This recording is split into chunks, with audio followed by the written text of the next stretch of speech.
கருணை மழையினில் நாமும் இரையாய் மாறக்கூடும். அவன் கருணை மழையினில் நாமும் இரையாய் மாறக்கூடும்.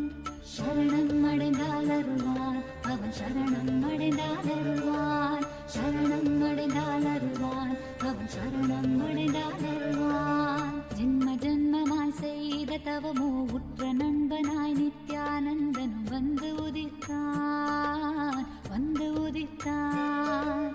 ஜென்ம ஜென்மமாய் செய்த தவமோ உற்ற நண்பனாய் நித்யானந்தனும் வந்து உதித்தான், வந்து உதித்தான்.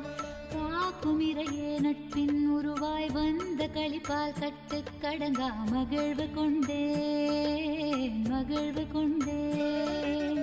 காக்கும் இறையே நட்பின் உருவாய் வந்த களிப்பால் கட்டு கடங்கா மகிழ்வு கொண்டேன், மகிழ்வு கொண்டேன்.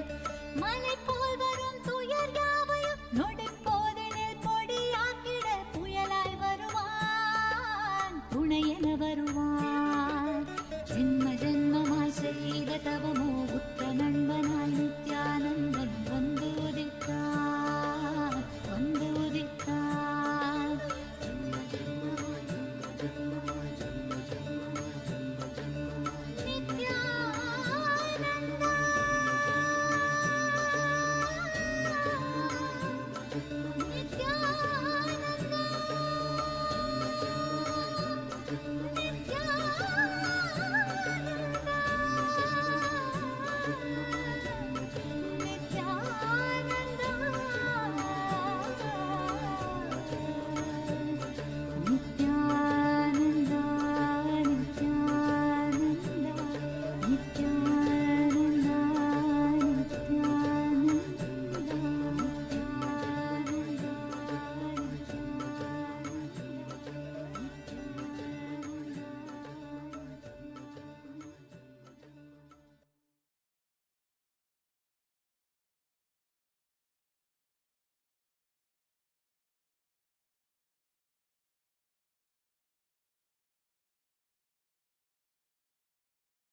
नित्यानन्दं परमसुखदं केवलं ज्ञानमूर्तिं द्वन्द्वातीतं गगनसदृशं तत्त्वमस्याधिलक्ष्यम् एकं नित्यं विमलमचलं सर्वधी साक्षिभूतं भावातीतं त्रिगुणरहितं सद्गुरुं तं Namami.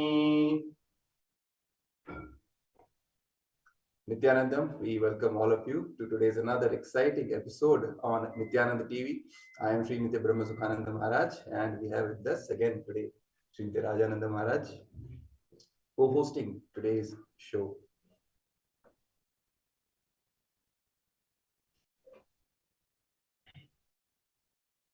Yes. So today's topic, which we have brought for all of you, is a very special one, very dear to all of us. In fact, the whole purpose of the Supreme Pontiff of Hinduism is happening on the planet Earth. It revolves around this very phenomenon, which is the power manifestation science, the science of the third eye powers. And the context which we are talking to you about this third eye powers today is making third eye as available as smartphones, because we live in the generation, the technological revolution. Smartphones are happening. Each and every one of us today possess a smartphone or some gadget or the other, right? And we have seen the empowerment which these gadgets have given us, making so much of the work, so much of the tasks which were earlier very time consuming. They were taking our attention, time, each and every one of these things, now just becoming so easily available, so easily possible, right? Making so many of the impossibilities into possibilities. That's what the technological revolution has made it today happen, right? So many of the things which we might have earlier thought about as almost impossible, right? Entire knowledge that the whole humanity possesses just being a click away from all of us, Yes. right? But today it is possible. Just with our smartphone, we can simply access any of the knowledge available. Similar in each and every aspect of our life today is be influenced by the smartphones, which has come simply easily available to us. Now the thing is, third eye itself, is it possible to make it as available to us as the smartphones of today? What do you think, Manoj? Yes, Manoj. Nithyananda. Yeah. So yes, it is possible, and it is possible because I think it is so prominent in Hinduism, the third eye science and the way to awaken third eye. It is like everything in Hinduism, whether it is the deities, the temple science, or the way the deity is made, or the way that you connect with the deity. Everything is like catered for someone to be able to awaken their third eye, and it is so prominent in every aspect of Hinduism that third eye has a role, third eye plays a role.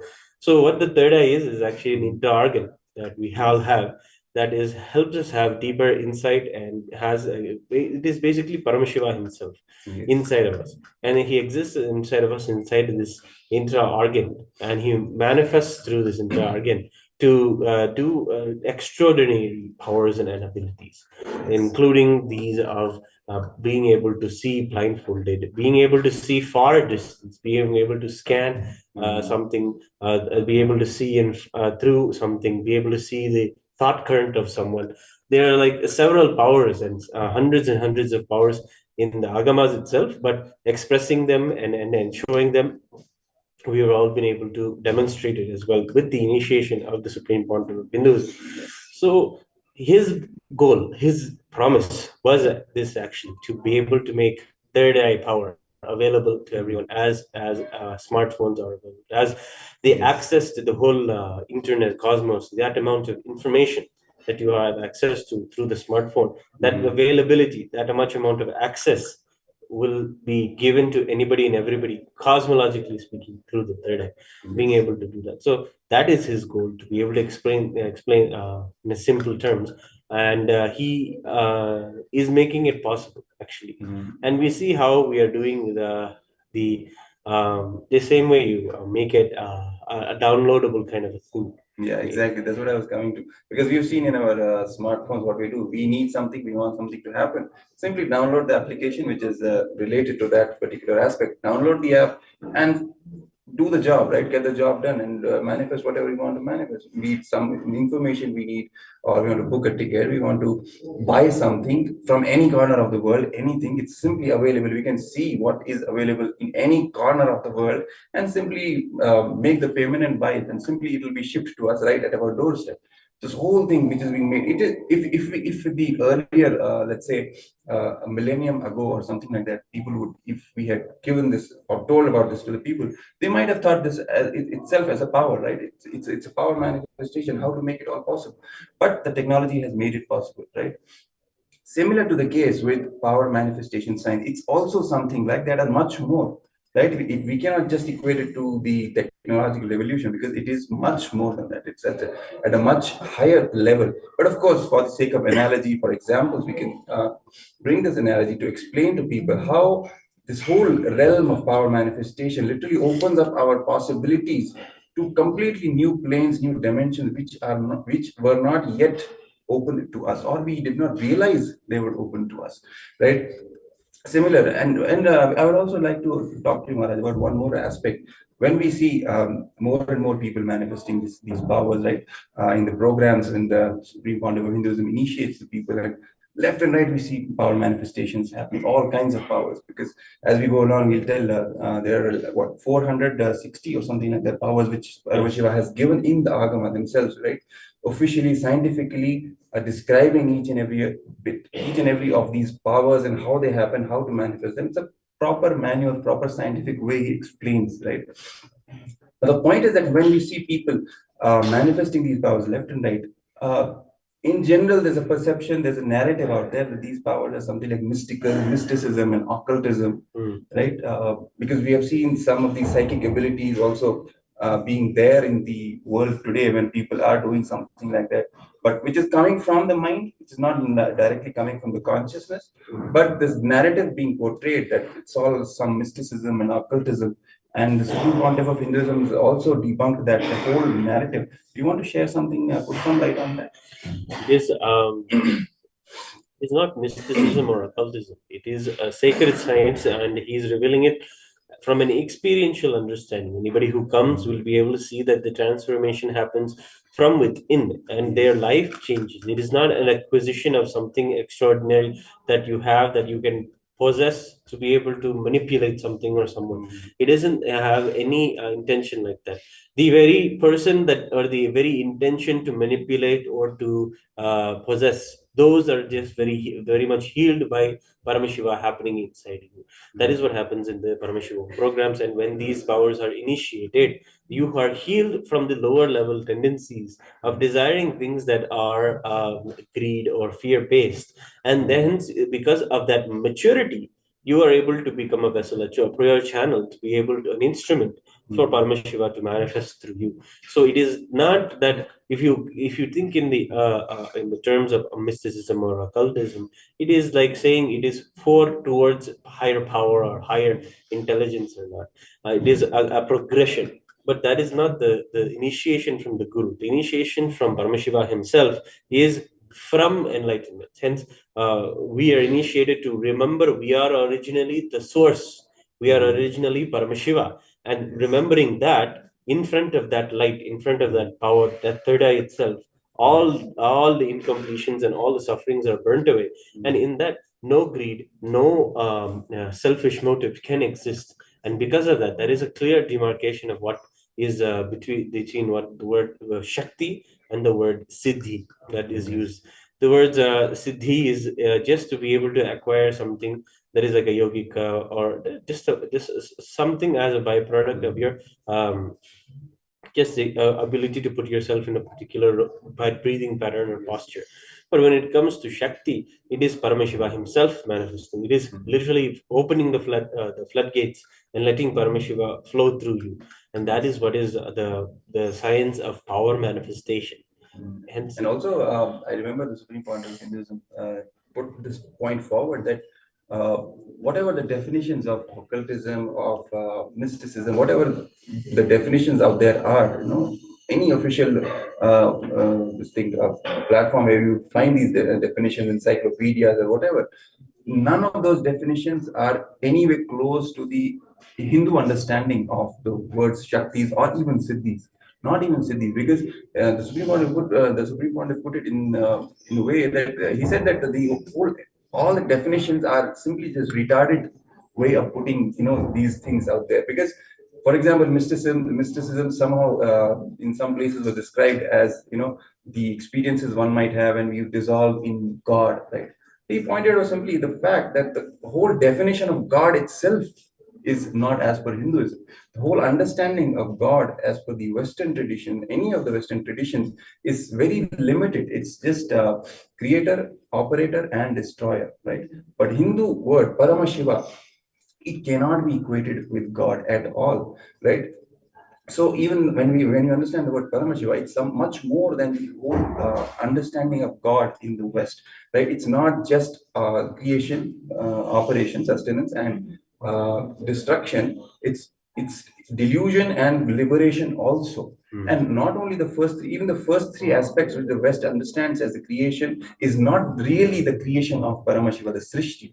There also the whole complete understanding is not there. Sustenance is not really the sthiti of Paramashiva, right? Because Paramashiva is not necessarily cannot be portrayed in a very limited way by the word God. So how can you even portray any of the other definitions which are derived from the word God? For example, mysticism, for example, occultism, any other understanding, even remotely spiritual, cannot be equated to the whole science from given in the Vedas and Agamas in Sanatana Hindu Dharma. Well, even the fundamental definition of God is not sufficing and really portraying what the extent, the depth of Paramashiva is, who Paramashiva is, and whatever even what is described in the Vedas and Agamas is just the Vyakta, the the expressed aspect of Paramashiva. There's also an Avyakta, which is unmanifest. It is not even described. It cannot be described.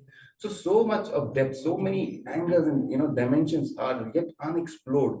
But unnecessarily putting these words and putting these labels on the great power manifestation science, it not only just does injustice, but is also a part of the whole civilizational clash and the wrong narrative about Hinduism, which is being put forward, and which should be avoided. And all that the Supreme Court of Hinduism said, he requested everyone to just read the Agamas, just read the Veda, read the Agamas, what Paramashiva himself is saying, how he is describing powers, what powers are, what these Shaktis are, from where they are manifesting, and how you can also manifest them, so that we can know what is the true aspect and what is the true context of manifesting these powers. Yes, sir. Okay, we will just take a few minutes break. We will be getting right back to you. Just give us a few moments. Thank you.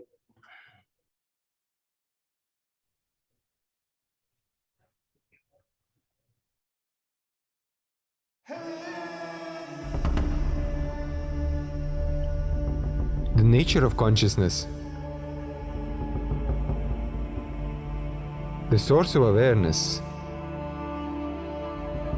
The relationship between our ego and the world. This has plagued us for generations. We strive to understand why we are the way we are, why our reality is the way it is, why our life is the way it is. But what if the way we see the world as separate from us is just an illusion? What if our consciousness exists before all experience and is not limited to the confines of our body and mind?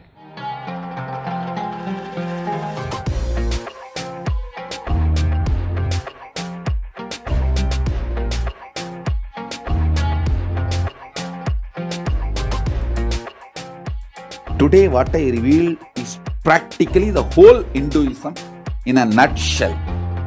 If you make the column, you will see clearly most of your problems are internal non-understanding. When these internal non-understandings are cleared,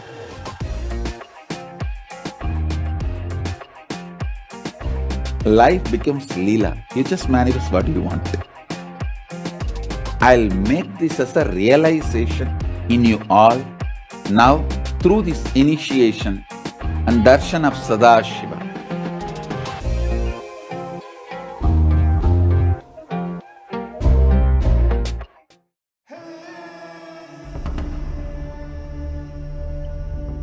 The nature of consciousness. The source of awareness. The relationship between our ego and the world. This has plagued us for generations. We strive to understand why we are the way we are, why our reality is the way it is, why our life is the way it is. But what if the way we see the world as separate from us is just an illusion? What if our consciousness exists before all experience and is not limited to the confines of our body and mind?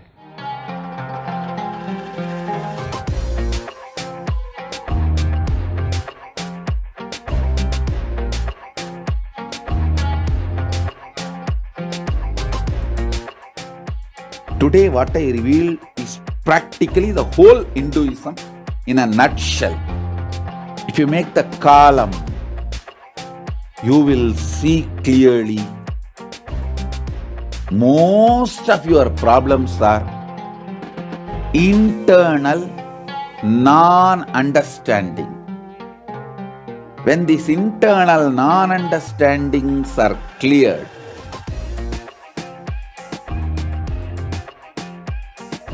life becomes Leela. You just manifest what you want. I'll make this as a realization in you all now through this initiation and darshan of Sadashiva.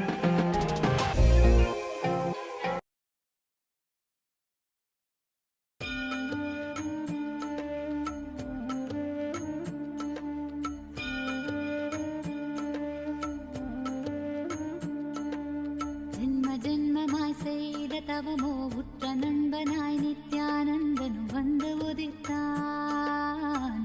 உதித்தான் ஜென்ம ஜென்மமாய் செய்த தவமோ உற்ற நண்பனாய் நித்யானந்தனு வந்து உதித்தான். Yes. Welcome back.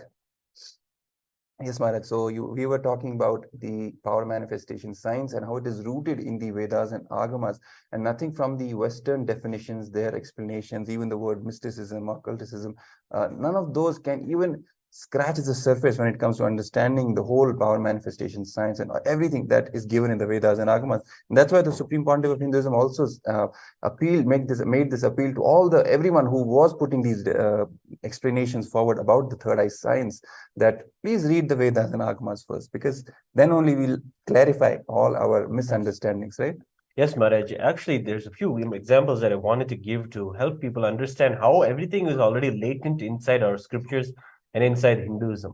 One of these examples is when it is an example to tell exactly about how our perception blinds us. What we know blinds us from being able to see all of that which is already evident there in the text.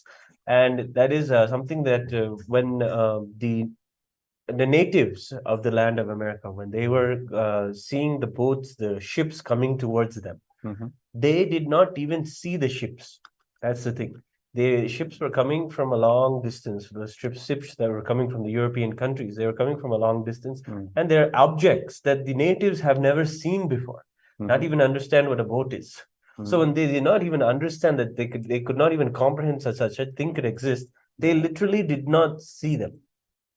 So in that way, they did not even see that these boats existed until they were conquered. Until they were conquered, they didn't even understand that these people that they conquered them came from these boats. They didn't have these cognitions at all. And in the same kind of a way, we have such a preliminary, or not even preliminary, below literate understanding of powers and how they were just literally a part of life and part of civilization. Back for just maybe 2,000 to 3,000 years ago, how they were just latent inside the lifestyle of Hinduism. So in today's world, we have to think that we have a science that helps us create sustainability and eco-friendly kind of situations so that we don't do damage to the environment and we are conscious of the environmental damage that we put out.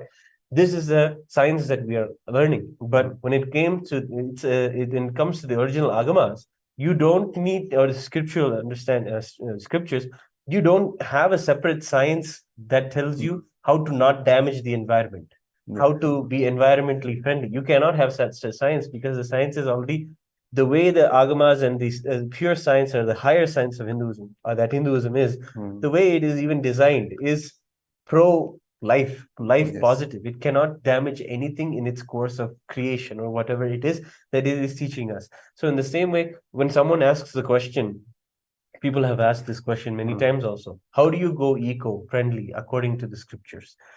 The answer that we always give is, you follow the scriptures, you will be eco-friendly, because that is how it is. So in the same way, I can say, when it comes to just how to express these powers, it is just you follow the lifestyle, you will express the powers.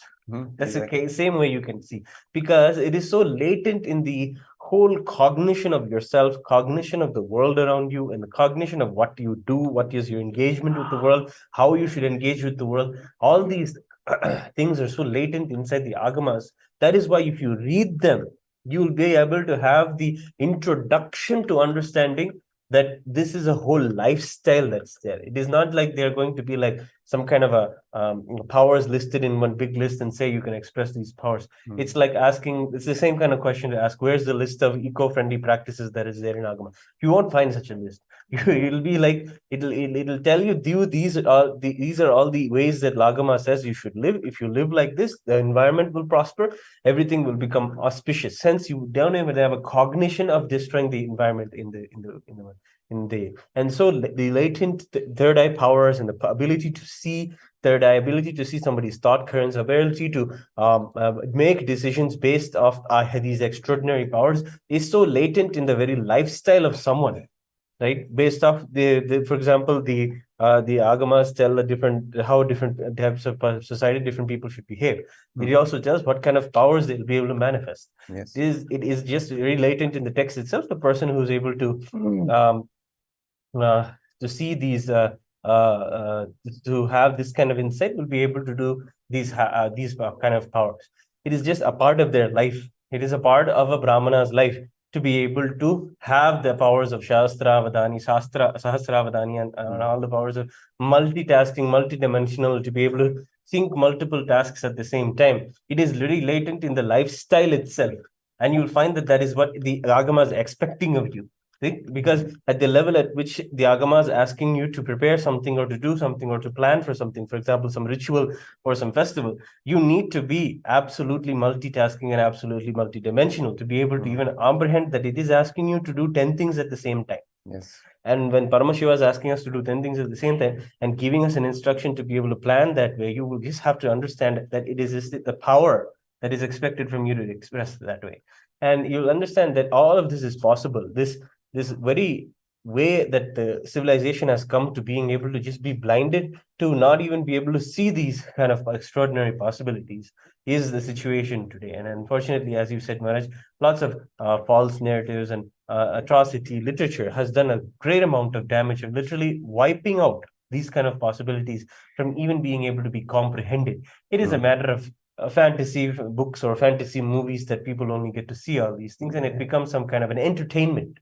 Where in Hinduism, it was a lifestyle.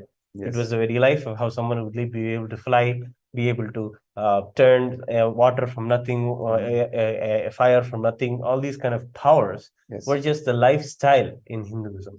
And exactly, because even I remember the modern day Hindu kids, they're in such a what I don't know what is the word I can use, but they just don't know that it is from their own tradition. Whatever they're reading in these fantasy books and comics and watching in the movies, it is actually reality and it is in their very DNA. But they are so oblivious to that fact. And when anyone even introduces this possibility to them, they simply are kind of repelled. It's so unfortunate, the kind of brainwashing that has been done. I even remember one of the a person I was talking to, he was talking about the fact that there might be a possibility of an ancient civilization which was where aliens were themselves living and they were manifesting all these powers. So I was just looking at him. I was like, "Are you Hindu?" He was like, "Yeah, I'm Hindu and all that." But I said, "That is your civilization. Why are you talking? Why are you talking about it as if it is some other civilization?"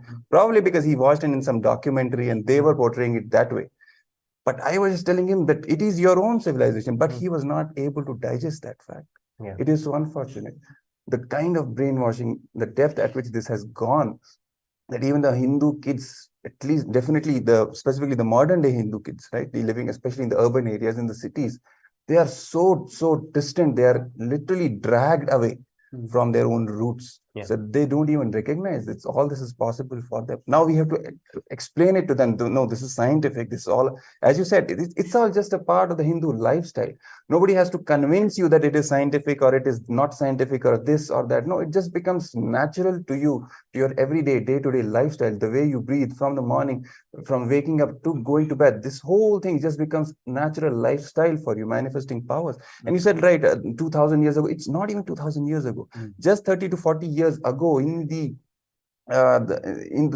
deep towns and villages of India, this was a reality. Even in the Tiruvannamalai, right? Yes, we've seen how the Supreme Pontiff of Hinduism describes the whole ecosystem, the ambience, how vibrant it was with power manifestors, with yogis and all kinds of siddhas. They were visiting and living and talking and interacting with people. And that is the kind of ecosystems were there all throughout Bharat at that time. But now this whole thing has become reduced to just maybe a few you can count on your fingertips.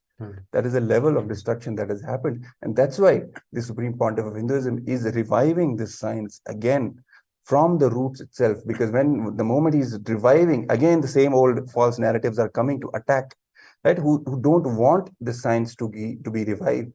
And the same narratives about this is just occult, this is just mysticism, this is some psychic abilities or this or that, or maybe this is something negative also. All these false narratives being thrown on the revival of the power manifestation science. That's why the Supreme Pontiff of Hinduism again urges everyone to just go back to the source. He says it's not my opinion or your opinion, because these clashes will continue to happen. Whose opinion is right, whose opinion is wrong? Why waste time in all that? Just go back to the source. Where does this whole thing come from, right? Paramashiva himself revealed in the Vedas and Agamas this entire science he has given. Let's go back to that and revive it from there. That's exactly what he's doing. He says again and again, whatever I am saying, you don't have to worry, because you are guided from the very source. Because everything I'm revealing is I myself am testing from the Shastra Pramana, from the Apta Pramana. Then only from my own personal experience, after I've acid washed it through all these pramanas, all these proofs which are a part of the whole Hindu tradition, then only I'm giving it to you for your own personal experience. So that is the authenticity we are talking about this third eye science, about the power manifestation science.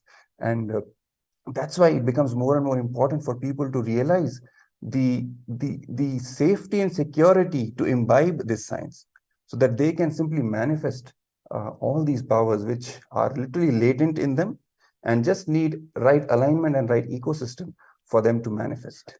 Yes. Yes, Maharaj, actually the point that it is very latent inside of us is actually very important, because we see that today, as we were discussing, yoga has done so much of going out and becoming part of the world, and people are experiencing a lot of physical benefits because of yoga. It is not actually that they will be able to experience these physical benefits. It'll actually be a matter of just changing their lifestyle that the yoga has done. Just the way that their breathing is being able to be changed when they do these particular pranayamas or these particular yogic techniques or asanas, they'll see that just this alteration, just in that, just change in lifestyle. And if they fortunately have embraced vegetarian lifestyle and embraced the non-violent and cruelty-free lifestyle that they should be having, then they'll be able to be even more fortunate if they've evaded from neurotoxins and toxicity that comes from these fluoride and chemicals that are there in a water or in the food making process. If they have done these kind of this kind of lifestyle kind of reductions, and that is a reduction in the Western sense, but it is an empowerment in the East, in Hinduism, to be able to empower yourself again and again to be away from the toxic environment of a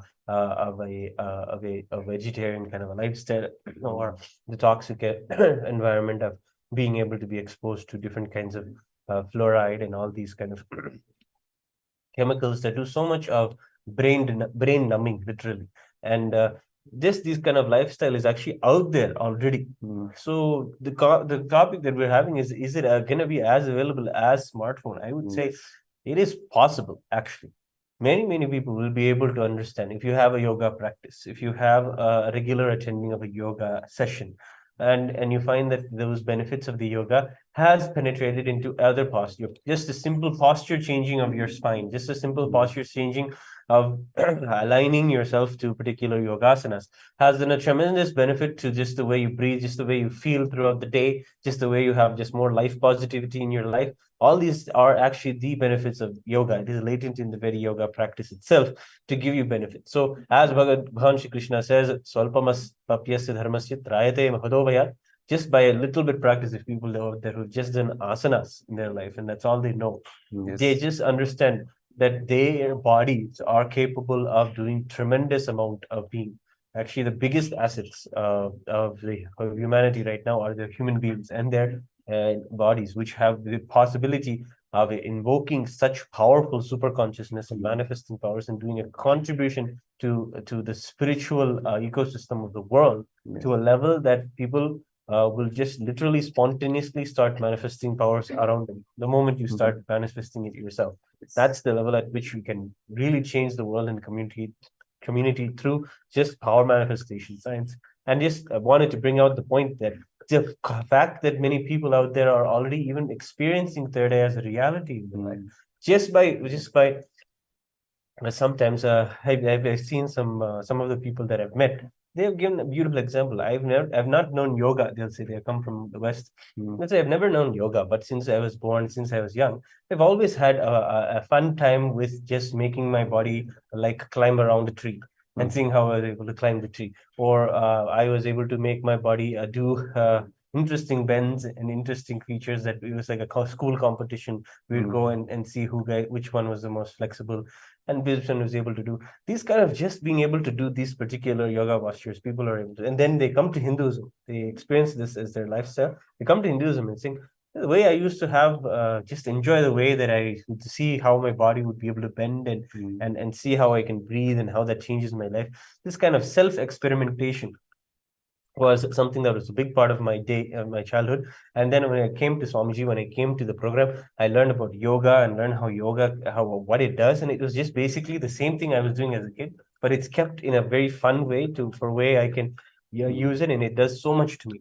There's so many people who have these kind of experiences. And even when it comes to the third eye, it is not very uncommon either. Even if a person just has an ability just to be instilled by a sunset, just to have the peace of just seeing a mountain, just to have the peace of just being able to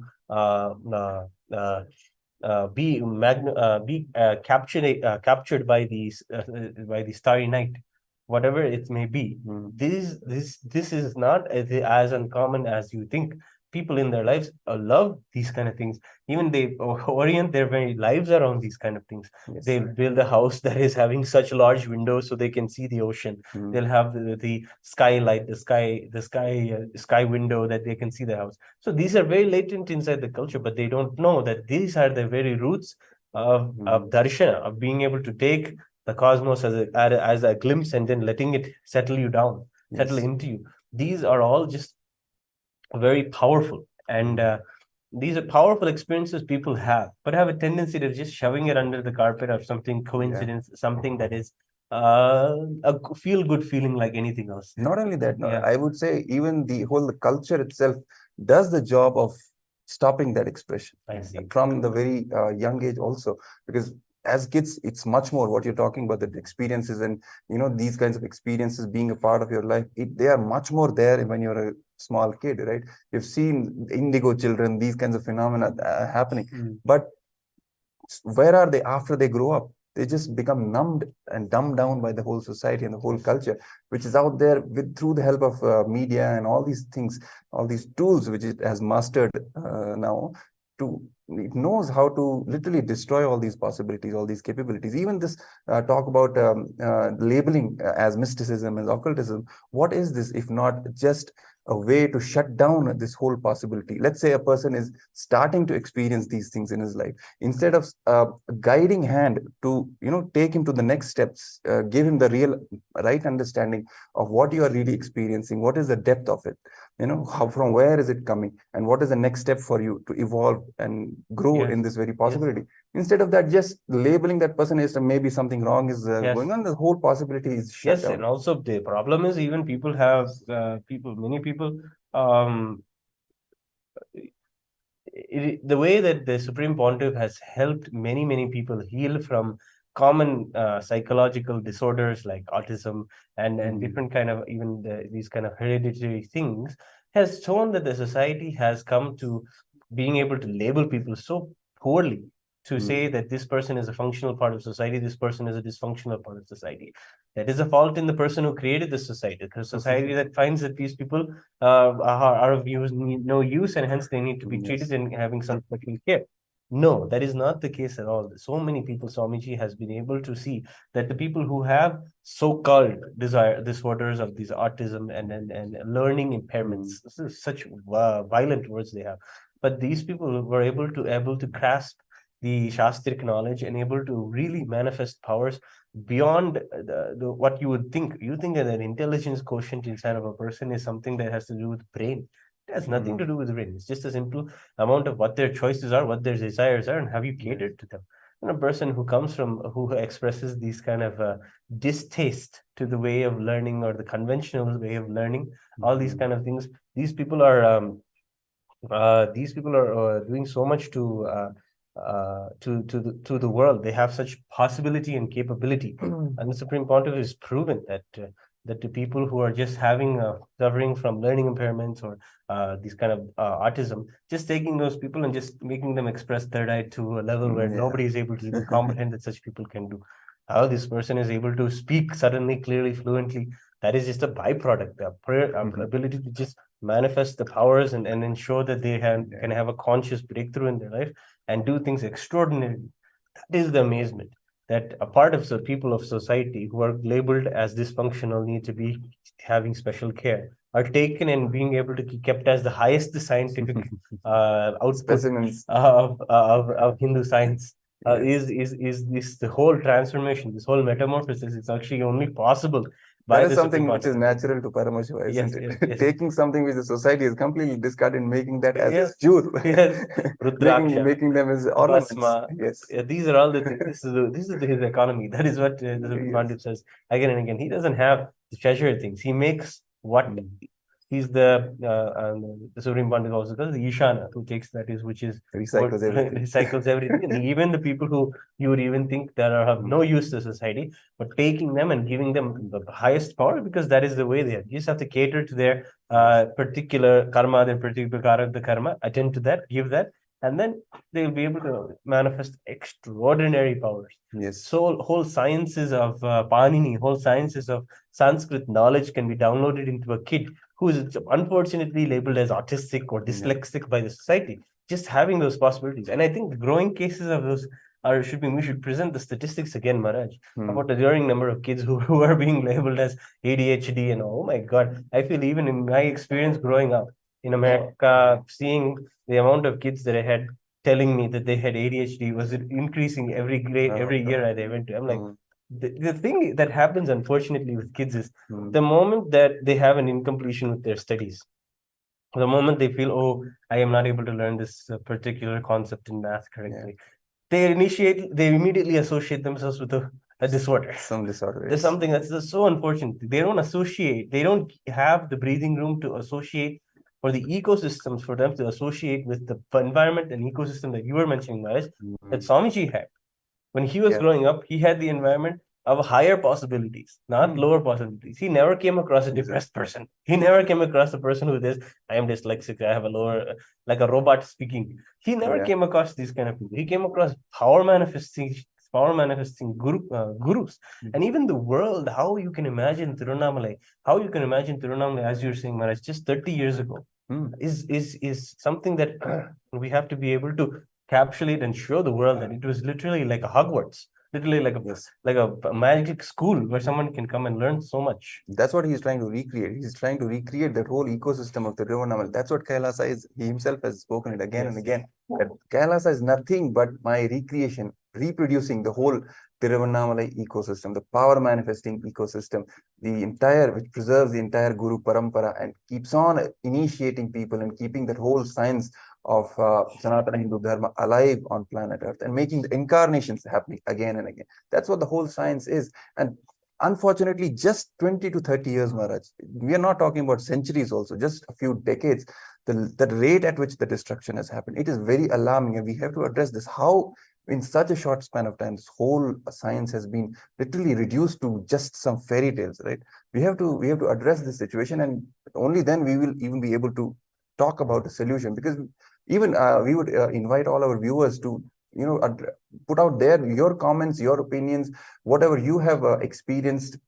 Maybe you come from an age group who have experienced some of these siddhas, some of these yogis in your own, at least from your parents' stories, the way they related their own happening, their own childhood to you, when they expressed that how they were living amongst these people.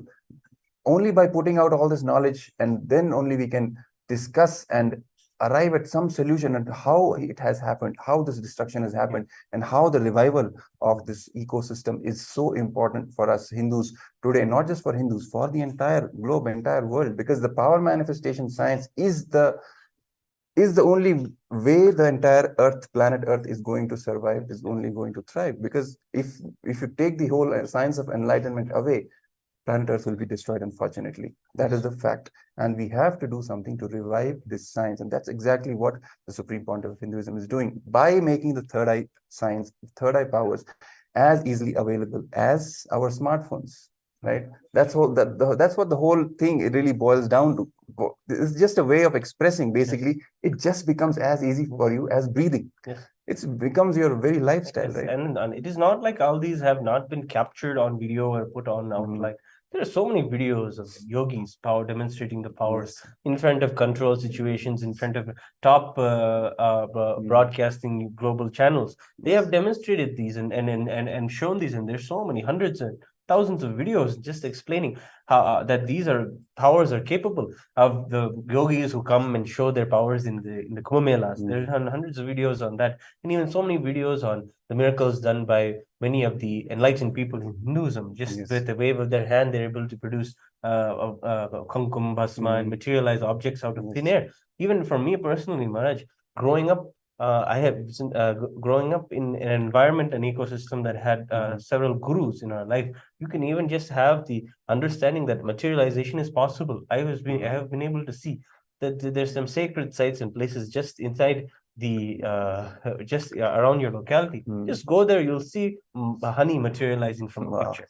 You just go there and you'll see a bhasma just coming, like powder coming out of the out of a picture or a deity. Or just someone who's having in the auspicious times when the full moon is out and these kind of rituals are being done, especially during times of Navaratri. One person is having literally divine landing in them, how we explain the Akashic readings, and they're able to literally materialize from their hand or from their from their mouth small deities or small items of worship.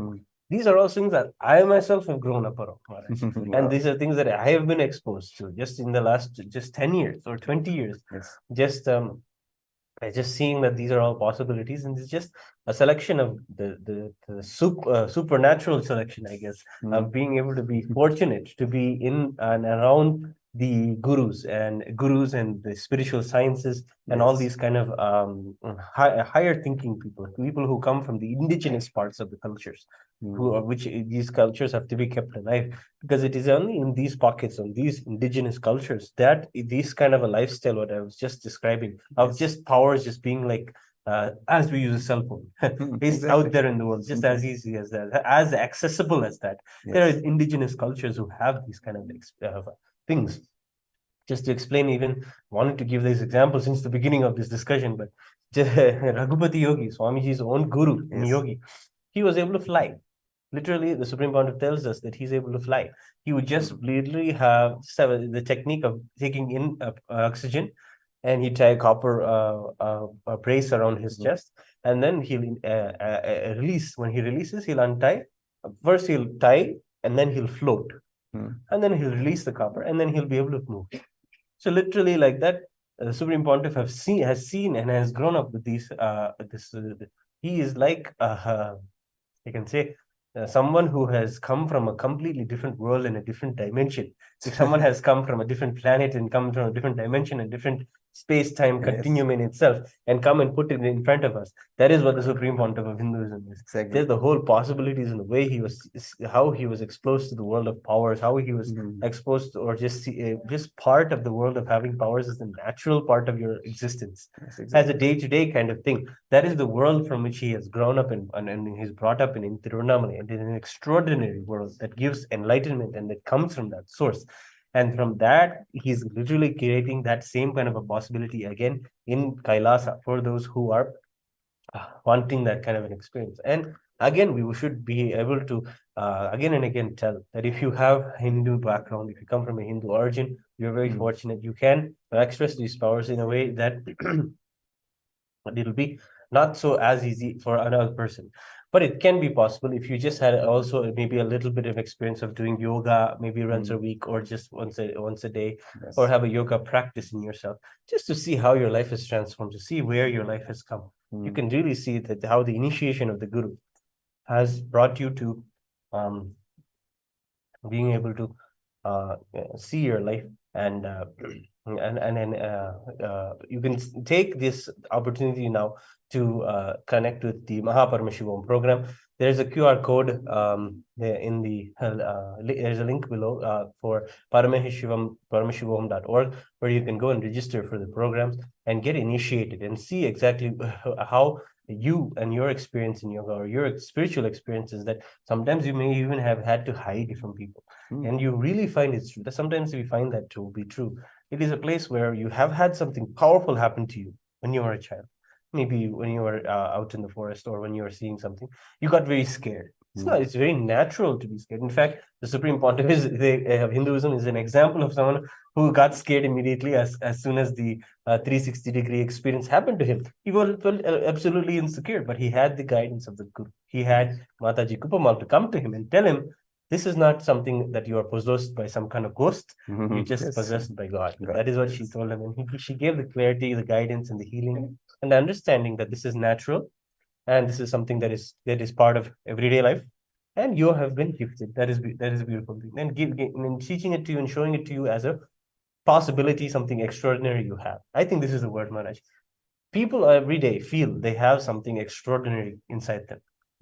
People have this feeling something extraordinary Or at has least they happened. want to. Yes, they want to.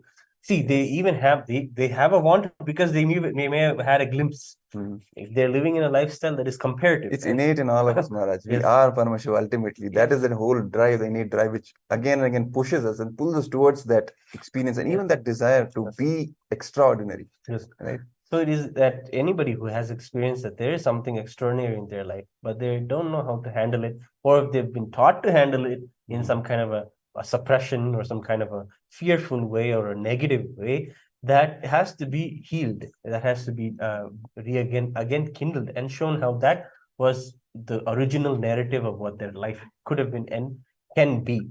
Yes. Yet the divine grace and the blessings of the Supreme Pontiff of Hinduism, having these extraordinary experiences is where it is all starts. Even if you had one in your life, you'll find that is probably the source for what even brought you to Swamiji and brought you to be able to see him, have his initiation. You'll be thankful for your nakshatras. You'll be thankful for everything after meeting the Supreme Pontiff of Hinduism, because everything extraordinary that would have happened in your life, whether it is an experience of yoga or an experience of extraordinarily in your ability to find yourself capable of multi-dimensional thinking, multitasking, just in that, if you have this kind of an inclination that you are something more than just the mundane person who does a 9 to 4 job, 9 to 5 job, and just you're more than this. You're more capable of more things. If that is the possibility that you desire, and you have so much of insecurity and so much of drama, I guess psychodrama around the whole thing, it's something that you want to clear off, something you want to heal from, literally, the detoxify yourself from. Then the Paramashivam program and the process of how to become this, how to express your true Paramashivatva through the Paramashivam program is for you. So we encourage you to scan the QR code and let us know about the and even have a more conversation about how you can get involved, how you can learn more about this Paramashivoham program and what you will learn in the program. You can contact and give you a registration in the QR code below, and we will contact you and we will let you in on what is all that is the program and what are the benefits. Yes. In fact, the possibilities are limitless. That's what we have to really convey. That's what we want to convey to all of our viewers. That it's just that, see, the whole ecosystem that he's reviving, the Supreme Pontiff of Hinduism, even just by that ecosystem, the kind of diet, that kind of thought currents we cherish day to day, just those basics are enough to open our third eye and make us manifest the preliminary powers. He himself said that just by you following vegetarianism and the right kind of charya, right, the basic lifestyle, Hindu lifestyle, you'll be able to manifest most of the preliminary powers which he himself is initiating into. It's just that when you want to manifest the next level of power, that's where really the happening of the Guru is important in your life, because it's not just about the powers, it's basically about the powerful cognitions which are transmitted from the Guru to the disciple. It is that flame, that fire of enlightenment, of that Paramadvaita experience, it is that experience itself that manifests as all these powers, because that is fundamentally the difference we want to bring out in the false narrative about the power manifestation, about the Shaktis, which has been put out there, which is trying to suppress the real expression of all these powers, of all these possibilities in all the people. They have to understand this is completely safe and secure once you're guided by the right guru, from the right parampara, from the right tradition, which dates back to the very source of from where this whole science is coming. That is Paramashiva himself, who has given this science in the Vedas and Agamas. And that's exactly the science which the Supreme Pontiff of Hinduism, Bhagavan Nithyananda Paramashivam, is reviving as the power manifestation science, as the giving superconscious breakthrough to humanity by the creation of the Kailasa nation, the first nation for all Hindus. That's exactly what he's doing. And if you want to have a taste of this experience in your own life, manifesting all these powers, manifesting all these possibilities, because it's not just about, some magical, fates which you will be able to achieve just for entertainment's sake. Even your basics, like your health, your wealth, your relationship, your day-to-day lifestyle, what you want to achieve in life, each and every aspect of your life will become a power manifestation. That's what we have to make people understand, because your whole way of looking at the world, cognizing the world itself, is going to go through a complete breakthrough, complete shift is going to happen. That's exactly where the whole power manifestation science is really rooted in, making you see the reality as it is, and from that manifesting whatever you want to manifest as your life, all the way to from the basics to all the heroic feats. Whatever we have been talking about, each and everything is a possibility for you, waiting for you, knocking at your doorstep. All you have to do is say one yes, and that is to scan the QR code, the Paramashivam QR code, which is given at the bottom of your screen, and fill the intention form, and we'll reach out to you immediately after that. Yes. And then we have a donation made by Ma Kalparukshananda. Thank you, Ma, for your contribution. And we all offer our divine donations and our love and devotion at the divine lotus feet of the Supreme Pontiff of Hinduism, thanking him for all of the beautiful ways we are able to have this discussion and have this kind of a way to be able to connect with everyone out there through the YouTube platform and create these beautiful digital infrastructures. It is all the vision and the possibility created by the Supreme Pontiff of Hinduism. So we all, as you are saying, Ma, thank you. Thank you, Swamiji, for all of the great ways and modern ways celebrating Hinduism, bringing Hinduism to everyone out there. And thank you for all of those who have joined the conversation and commented us on other social media platforms. Thank you all for joining. Yes, and in fact, we would urge you to put more comments and let us know what your thoughts are, what your opinions are. And let's have an open discussion about the power manifestation science, about Shaktis, so that all the doubts, all the false narratives are completely cleansed and the truth alone remains. For that, we need to be more proactive and more involved and discussing it out in the open as to what the truth is, what the false narrative is, so that people can really know what the true science is and benefit from it. Right, Maharaj? Yes, Maharaj. Exactly. So, yes, go ahead. We can lead to the next part of the session this evening with the satsang, the most awaited satsang by the Supreme Pontiff of Hinduism. Go ahead, Maharaj, lead us. Yes. So let's now move to the next segment. After this exciting discussion, we now move to the most awaited segment, which is the Nithyananda satsang, the darshan and the words, the teachings, directly the discourse, listening to the discourse of the Supreme Pontiff of Hinduism, Bhagavan Nithyananda Paramashivam. But before leading to the next segment, it's important that we prepare ourselves so that we are in the right state, right space to receive the gifts that the Supreme Pontiff of Hinduism, Bhagavan Nithyananda Paramashivam, is bringing to our lives. So let's lead into a small meditation and prepare ourselves for receiving the Supreme Pontiff of Hinduism. Please sit with your head, neck, and spine in the straight line. Your body is completely relaxed. Take your awareness from head to toe, scanning in your entire body and relaxing it.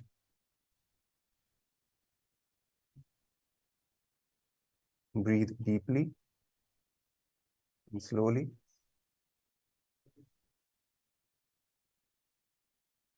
Bring your awareness to your Ananda Gandha, which is the space between your navel center and your heart center. And let's have a space of restful awareness, unclutching, and deep devotion, gratitude, and surrender.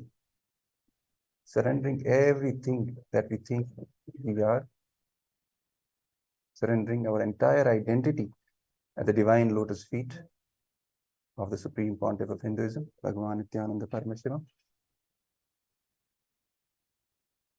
Visualize Paramashiva in your third eye. Visualize Paramashiva with bright golden light, with 25 heads, 50 hands, and 75 eyes. Visualize him in your third eye and chant the Mahavakya, Om Nithyananda Paramashivoham. Let the Mahavakya reverberate in your entire body, your entire being, as we get ready for receiving the Supreme Pontiff of Hinduism, Bhagavan Nithyananda Paramashivam.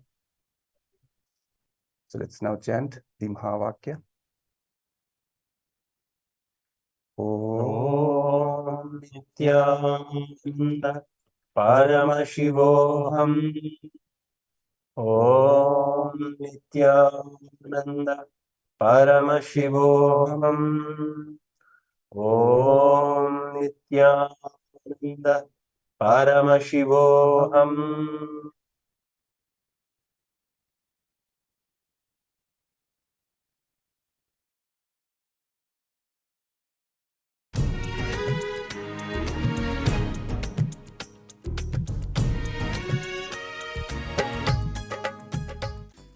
नित्यानन्देश्वर समारम्भाम् नित्यानन्देश्वरि मध्यमाम् अस्मदाचार्यपर्यन्ताम् वन्दे गुरुपरम्पराम्.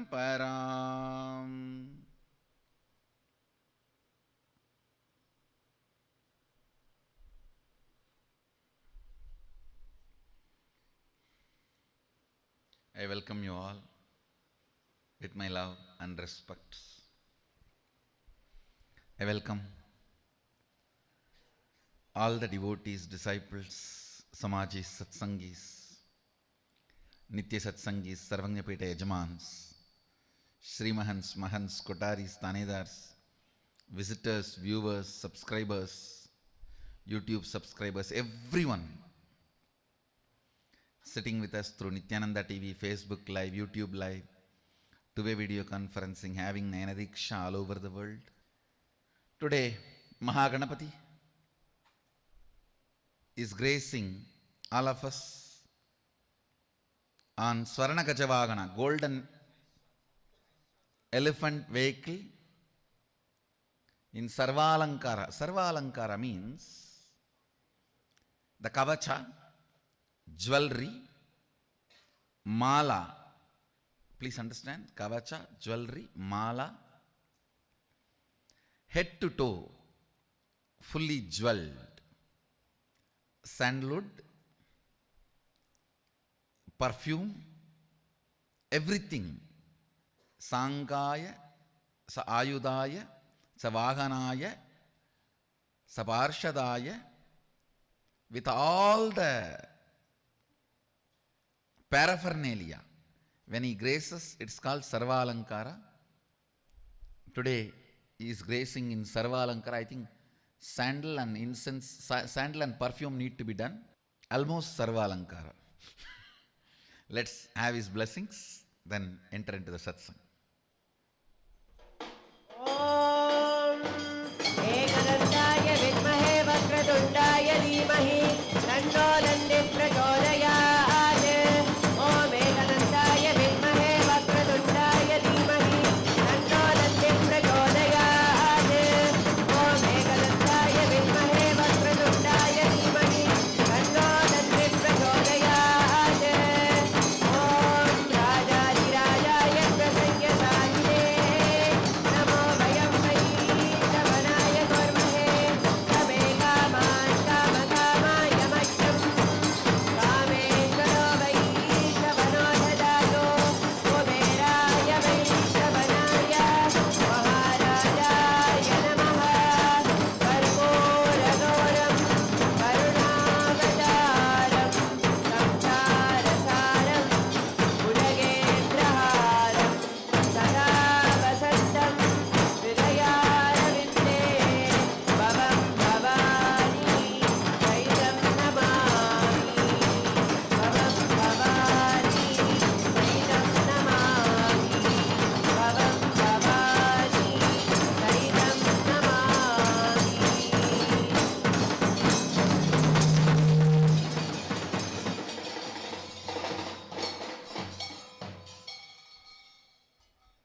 Today we also have Gajamuhasuravada in the form of elephant itself. One demon comes and tries to attack gods and goddesses. So Ganesha kills that demon and saves the gods and goddesses. Today we will be having the celebration to reenact the Leela of Ganesha. Let me enter into satsang. Recite the 4th verse along with me. Actually, from today I am also going to start something new. I am going to prepare everyone for Sadashivoham from now itself.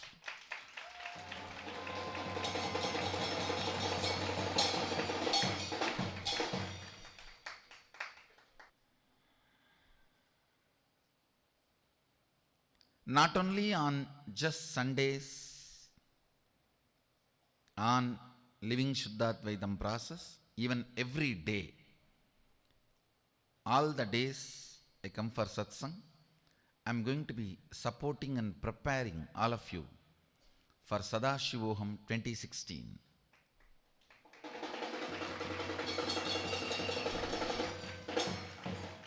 So, actually Sadashivoham is all about third eye. The whole work is going to be making third eye completely available with all its powers. Literally making your third eye as Sadashiva's third eye. Actually, it is on your third eye only you feel you. That is why the third eye chakra is called Anya. Anya means in Sanskrit two meaning. Third eye and will. Will is also called as Anya. Third eye is also called as Anya in Sanskrit because third eye is the seat of the will. So the Aham, your will become Sadashivoham, cosmic will.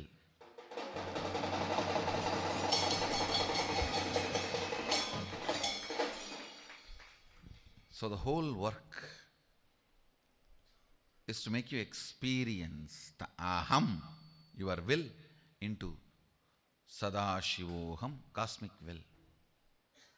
Almost all the spiritual traditions on the planet Earth try to work on third eye.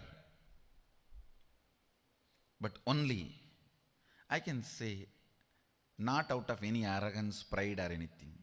Simple fact, only Shaivite tradition, Adi Shaiva Sampradaya, only is successful in developing the powers and opening of the third eye as a science.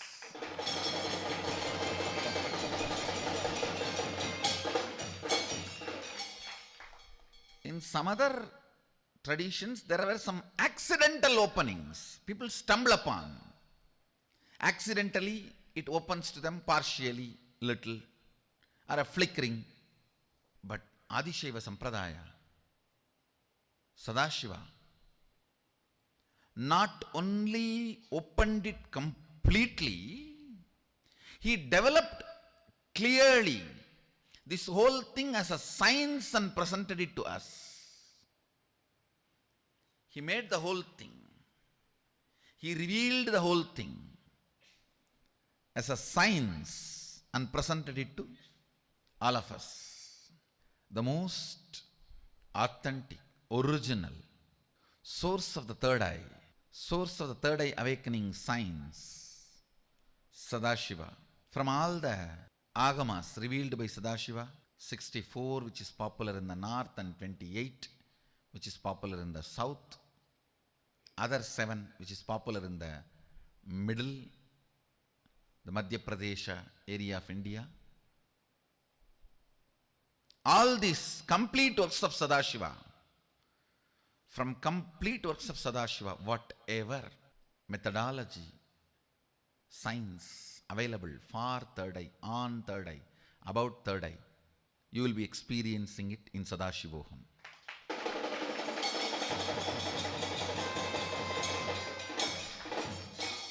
It will be like a complete tours of Sadashiva on third eye. Everything he has done on third eye, revealed on third eye. I am bringing it into experience. First time, I will be giving Jnananjana, means the bioenergy of Sadashiva's third eye,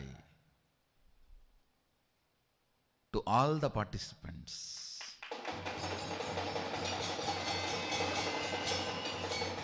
From the day one you are going to work on Jnananjana. Actually, the first darshan itself you are going to have only after having Jnananjana.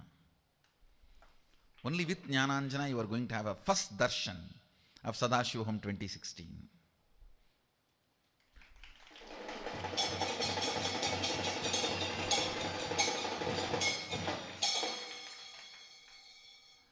Jnananjana is the powerful way of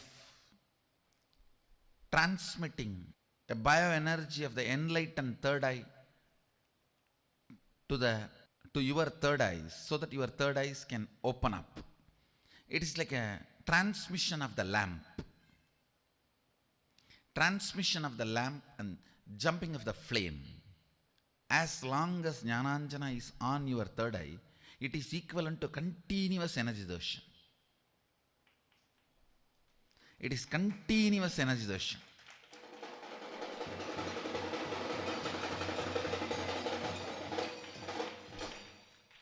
Experiences, expressions, and some of these powers who are experiencing close disciples of some of the cosmic oneness. Not only I am throwing challenge for these disciples, I am not throwing the challenge only to the arrow. Satchidananda. I am also throwing the challenge to the fellows who sent the arrows. Knowledge, bliss. It's open. Come on, let's have a debate. Expression. Open debate. Casual expression of that. You open your eyes and I will open my eyes. Sadashivoham. Sivasayujya Anubhuti. And the powers. The multiple powers of Sadashiva. Sadashiva is described with thousands of countless heads and countless hands. Plant the right seed. Each head represents a power of stupidity. Each hand represents myth, a power, radiating all those powers. Fortunately, Sadashiva is opening the door for everyone directly by himself.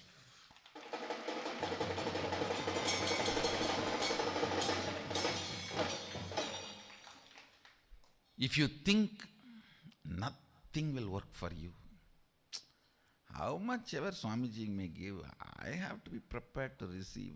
If you think nothing will work for you, then this program is for you.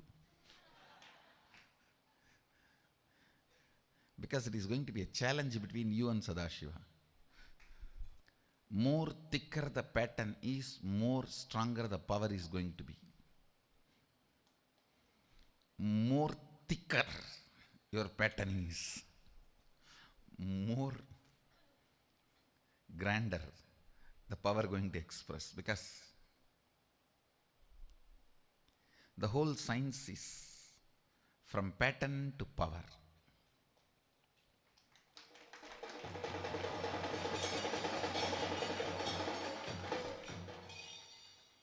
Power means what? Pattern over is power.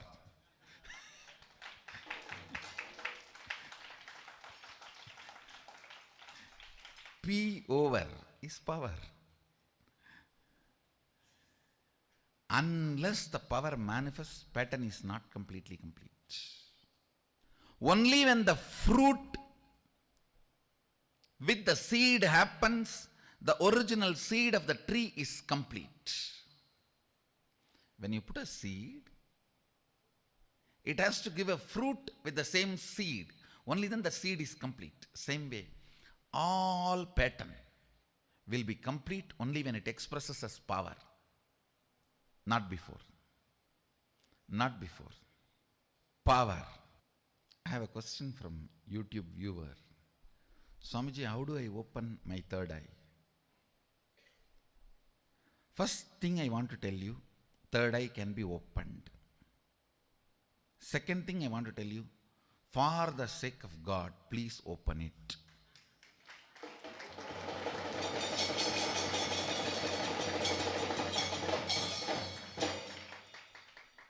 Third thing I want to tell you, do not believe the stupid fellows who say it cannot be opened or it should not be opened.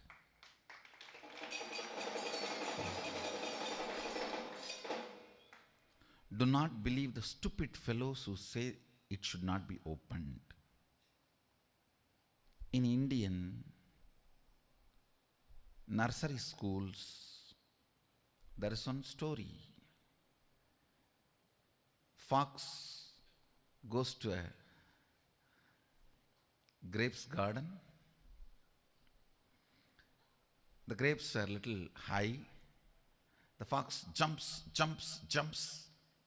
could not reach the grapes. Then finally he declares, I think these grapes are sour, and went away. That is exactly the frustrated fellows who declare, for the sake of God, don't open it. And it is not necessary. I tell you, it is necessary.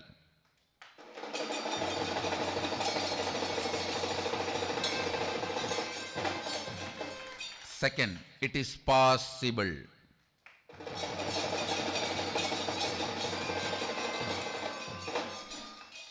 Third, the science is available.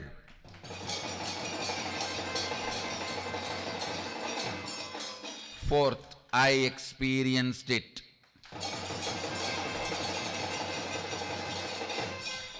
Fifth, I already shared with the set of disciples and established the authenticity of the science.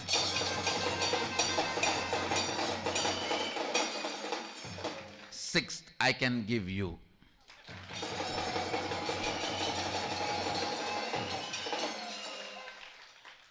For the heaven's sake, don't believe the fellows who say it is not possible, who say don't open it, who say it is not necessary, who say no, you will get siddhis and you will get caught in it. Not only some of the Tubuk gurus, even some of the Juku followers, the stupid fellows who have no credibility says,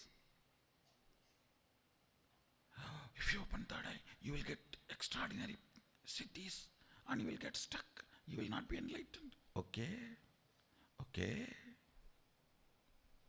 Even if we take that statement as true, if somebody is stuck in the level of siddhis, that is much more forwarded stage than being stuck in without having anything.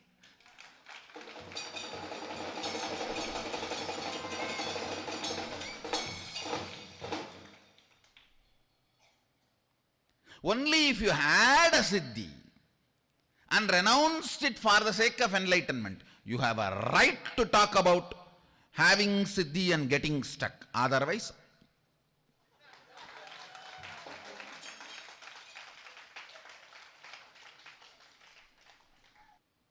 now all my disciples should be equipped with the right answers. If somebody says, you will get siddhi and you will not progress further in enlightenment. Ask them, yes, we are not taking you to the next level. Actually, the question need to be dealt, the doubt need to be dealt in 4-5 ways. One, first of all, what Swamiji is teaching is not siddhi, it is shakti. Siddhi is mother's sister. Shakti is mother.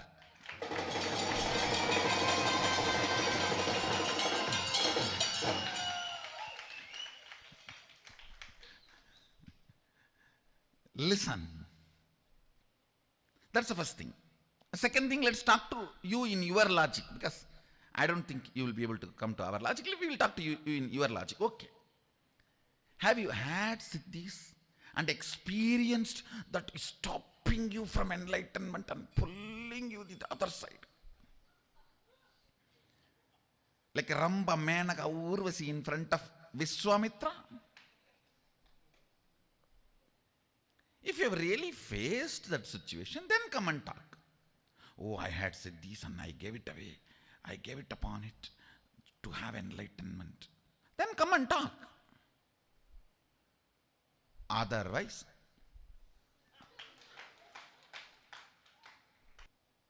first thing I want to tell you, what I am teaching, what I am helping you to experience, what you guys are manifesting, this whole science is from Yogapada of Sadashiva, which is Shakti, not Siddhis. It is not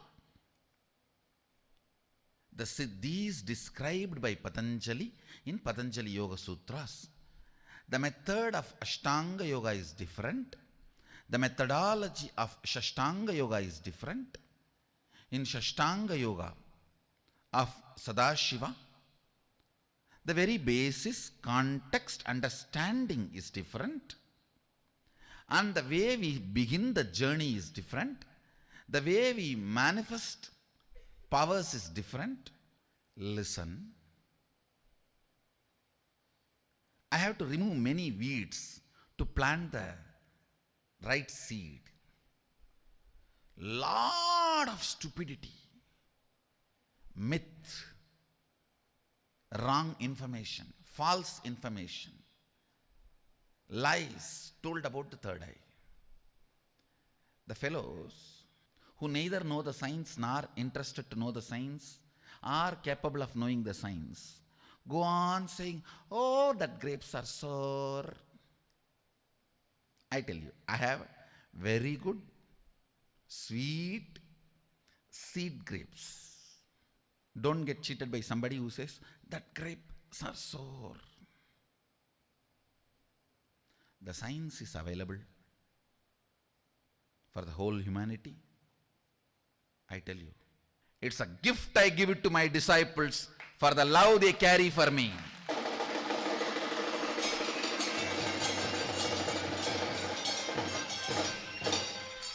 If they feel 2 eyes are too little to hold me, 2 eyes are too little,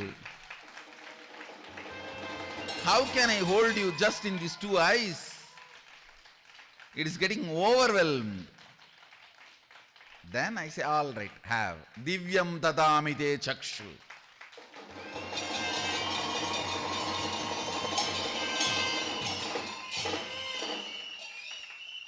It's a gift. Maybe I can show the people who have received as a gift from me, I can make them show it to you. It is given to the disciples who come with love, surrender, devotion, who feel these 2 eyes not enough to hold you. Even if I hold your feet in the dry eyes, it may get a little hurt, so let it be wet to hold your feet.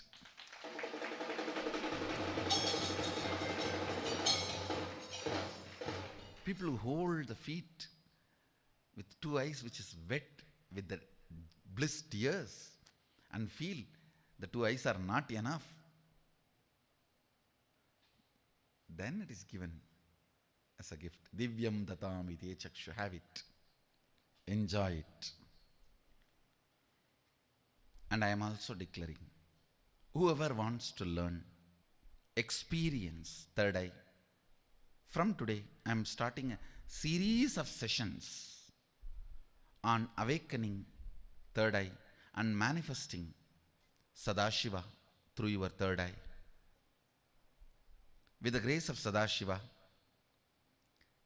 the various experiences, expressions and powers of third eye will be shared with all of you as the science. I request whoever wants to experience, express, manifest powers of Sadashiva through your third eye, become a YouTube subscriber. Every day, learn the secrets of third eye. Sadashiva himself will be revealing the science of third eye, making you experience the science of third eye. I invite all of you, I welcome all of you. Already more than 10 different powers explained by Sadashiva in Agamas, scientifically established, reproduced, manifested, tested, validated by us, initiating many of the disciples. So I am ready. Anybody comes with a curiosity. If you are a seeker, welcome. If you are a poker, get lost. I am ready to play the game of the seeker, but not poker. Yes. With this, I bless you all. Let you all radiate with integrity, authenticity, responsibility, enriching, causing, living Shuddhadvaita Saivam, the eternal bliss, Nithyananda. Thank you. Be blissful. Om